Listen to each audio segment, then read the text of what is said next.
Let's have a look at capital allowances and recoupments.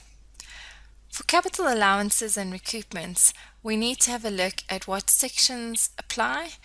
Also, section 23 Cap A and 23G are not part of your syllabus at all. You'll note that there are allowances on movable, immovable, intellectual property and research and development, so more your intangibles, lease and leasehold improvements. Then we also have alienation, loss and destruction, what we refer to as a scrapping allowance.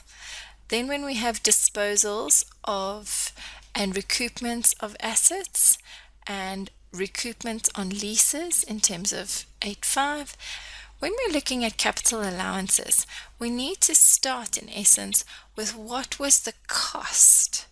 And depending on what type of capital allowance we are dealing with, it will depend on what the requirements are of what we can include in the cost on which we want to calculate the allowance.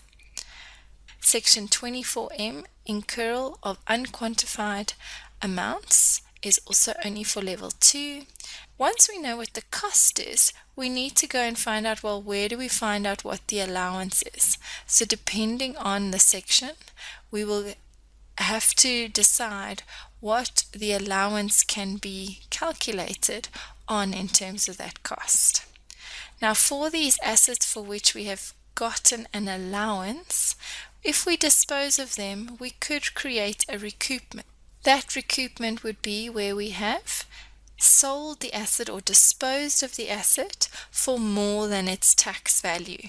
Then some of the deductions that we got in terms of capital allowance deductions, we in essence need to give back in the form of a recoupment, and therefore we will be taxed on the recoupments.